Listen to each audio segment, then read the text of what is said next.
Halo semuanya, perkenalkan kami dari kelompok 9 yang terdiri dari Ratu Kansa, Favian, saya sendiri yaitu Dina dan juga Evan, di mana di sini kami akan menjelaskan mengenai tugas kami mengenai analisis komputasi morfologi, spesies Felidae berbasis transfer learning, dan interpretasi fitur diagnostik menggunakan GradCam. Oke, next. Yang pertama-tama saya akan menjelaskan mengenai latar belakang masalah. Penelitian ini berangkat dari perbedaan antara domestic cats dan juga wild cats, di mana kucing liar berkembang karena tekanan lingkungan secara alami, seperti kebutuhan berburu, kamuflase, dan juga adaptasi habitat. Sedangkan kucing domestik itu lebih banyak dipengaruhi oleh domestikasi dan juga seleksi buatan manusia, misalnya dari bentuk wajah, pola bulu, ukuran tubuh, dan juga perilaku. Perbedaan proses tersebut membentuk variasi morfologi yang bisa dilihat secara visual, seperti telinga, mata, wajah, pola bulu, dan juga kontur tubuh. Masalahnya, belum jelas apakah perbedaan ini cukup kuat untuk dikenali otomatis oleh modul komputasi dan juga apakah hasilnya bisa dijelaskan secara biologis. Karena itu, penelitian kami menggunakan deep learning berbasis MobileNet V2 untuk klasifikasi serta GradCam untuk melihat bagian morfologi yang paling diperhatikan oleh model. Next. Oke, selanjutnya adalah metode atau algoritma yang digunakan. Nah, jadi di sini kita menggunakan dua metode utama, yaitu transfer learning dan juga explainable AI. Transfer learning ini menggunakan pre-trained model untuk image classification, yaitu menggunakan MobileNet V2. Di mana MobileNet V2 ini dilatih dengan menggunakan tahap pra-processing dan juga beberapa fine-tuning yang berbeda, sehingga dia itu bisa melakukan klasifikasi biner berupa domestic versus wild classification yang akan membedakan uh, kucing domestik dan juga kucing liar, dan kemudian ada 12 species classification di mana dia akan melakukan multi-class classification terhadap 6 spesies kucing domestik dan juga 6 spesies kucing liar yang secara detail. Nah, jadi MobileNet V2 ini dipilih karena dia itu arsitekturnya ringan, namun dia juga sangat andal dalam menangkap pola visual kompleks seperti tekstur bulu dan juga struktur anatomi dari kucing.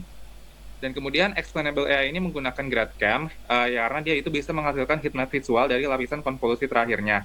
Nah, jadi GradCam ini dia itu bisa menjadi alat verifikasi AI yang menangkap fitur morfologi secara valid pada anatomi kucing, seperti bagian telinganya, bagian wajahnya, ataupun bagian pola bulunya.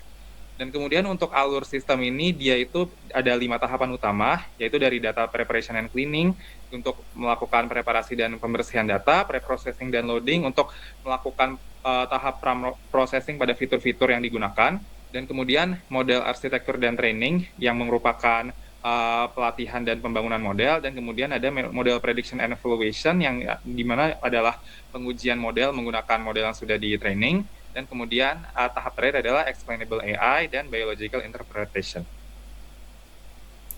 Oke, berikutnya untuk dataset yang digunakan pada model kami di sini seperti yang telah disebutkan tadi ada 6 spesies domestic cat dan juga 6 spesies dari wild cat atau kucing liar. Untuk distribusi dataset gambar kucingnya dapat lihat pada tabel di sebelah kanan. Kisarannya ada sekitar 350 hingga 550 gambar untuk setiap spesies atau kelas dari gambar kucingnya. Sehingga untuk data akhirnya terdiri dari 5.788 gambar dengan detail 3.229 gambar kucing domestik dan juga 2.559 gambar kucing liar. Sedangkan untuk bagian tahap data preprocessingnya dilakukan menggunakan YOLO V8, yaitu data disusun dengan data frame yang berisi lokasi gambar, label utama, dan juga label detail spesies. Kemudian data-data tersebut diaugmentasi, yaitu di rotate atau diputar, di zoom, diperbesar kecil, horizontal flip dicerminkan, lalu pencahayaannya disesuaikan untuk mengurangi risiko overfitting. Kemudian ukuran diubah menjadi 224 x 224 pixel untuk menyesuaikan input dari MobileNet V2. Next. Mungkin sebelum ke hasil analisis, di sini saya akan melakukan demonstrasi singkat dari program yang kami buat. Oke, jadi di sini bisa dilihat ini merupakan kode sumbernya, di mana ya tahapan pertama itu adalah data preparation and cleaning. Nah, jadi di sini catatan pentingnya adalah folder yang disediakan di sini, folder dataset kucingnya itu sudah disiapkan secara publik, dan kemudian jika ingin digunakan, maka folder ini harus di-add shortcut dulu, dan kemudian base path-nya harus disesuaikan terlebih dahulu. Dan kemudian nanti kode programnya baru bisa dijalankan semuanya. Oke, jadi untuk tahapan dari data preparation and cleaning sampai tahapan build model ini sudah dijalankan dikarenakan tahapan ini membutuhkan pemrosesan atau waktu yang cukup lama. Jadi mungkin bisa langsung saja kita coba modelnya menggunakan model prediction evaluation. Nah, jadi di sini untuk modelnya ini selama proses latihan tadi sudah disimpan, dan kemudian di sini kita bisa masukkan folder atau file dari modelnya aja. Oke, contohnya namanya tadi kucing.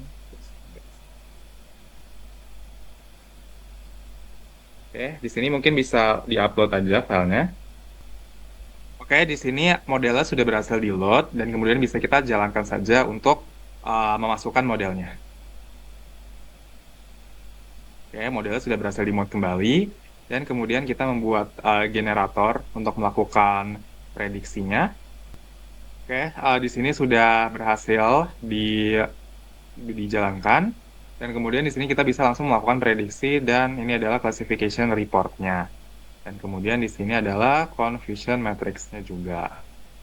Oke, nanti untuk analisis lebih lanjutnya akan dibahas oleh teman saya. Dan kemudian di sini adalah bagian di explainable AI-nya. Jadi di sini adalah fungsi definisi untuk GradCam-nya. Dan kemudian di sini kita mengambil 5 kandidat sampel yang merupakan sampel yang berhasil diprediksi benar. Alasannya itu adalah di sini kita untuk membuktikan untuk yang diprediksi benar itu kira-kira modelnya itu melihat dari struktur morfologi bagian mananya saja. Oke, prosesnya sudah selesai. Dan kemudian di sini adalah visualisasinya untuk ini divisualisasikan dulu untuk setiap kelas. Oke, jadi di sini bisa dilihat merupakan visualisasi untuk setiap kelas yang digunakan. Dan kemudian ini adalah visualisasi detail untuk masing-masing kelas, di mana dia akan mengambil 5 sampel dari masing-masing kelas untuk melihat konsistensinya. Oke, di sini bisa dilihat bahwa sudah berhasil dijalankan, dan berikut adalah detail dari visualisasi yang dihasilkan. Oke, mungkin bisa lanjut saja ke bagian analisis. Oke, selanjutnya saya akan menjelaskan hasil analisis pengujian dari model yang sudah dijalanin oleh Evan tadi. Berdasarkan hasil pengujian, model memperoleh akurasi sebesar 99% untuk membedakan domestic cat dan kucing liar, serta 92% untuk klasifikasi detail 12 spesies kucing. Nah, hasil ini menunjukkan bahwa model mampu mengenali perbedaan karakteristik morfologi antar spesies dengan sangat baik. Performa terbaik ditemukan pada tiger, lynx, dan caracal karena memiliki ciri visual yang lebih khas, sedangkan kesalahan klasifikasi lebih banyak terjadi pada Persian dan ragdoll akibat kemiripan bentuk wajah dan tekstur dari bulunya. Nah, untuk memahami bagaimana model mengambil keputusan, kami menggunakan metode GradCam, di mana hasil visualisasi menunjukkan bahwa model berfokus pada area biologis penting seperti mata, telinga, wajah, pola bulu, dan kontur tubuh. Salah satu temuan yang paling menarik terdapat pada spesies caracal. Nah, pada spesies caracal ini, model secara konsisten memperhatikan area telinga, mata, dan struktur wajah, meskipun gambar memiliki kondisi yang berbeda. Hal ini menunjukkan bahwa model tidak hanya menghafal gambar, tapi benar-benar mempelajari karakteristik morfologi yang menjadi pembeda antar spesies kucing. Nah, jadi secara keseluruhan, hasil ini menunjukkan bahwa deep learning mampu menangkap fitur morfologi yang relevan dan dapat digunakan untuk membantu memahami variasi karakteristik pada family Felidae, termasuk yang berkaitan dengan proses adaptasi dan evolusi. Sebagai penutup, penelitian ini menunjukkan bahwa pendekatan komputasi berbasis citra tidak hanya dapat digunakan untuk klasifikasi, tapi juga dapat membantu memberikan interpretasi biologis terhadap pola morfologi spesies. Dengan demikian, model yang kami kembangkan dapat menjadi contoh penerapan komputasi domain spesifik dalam menghubungkan teknologi deep learning dengan kajian evolusi dan seleksi alam. Sekian presentasi dari kelompok kami, terima kasih.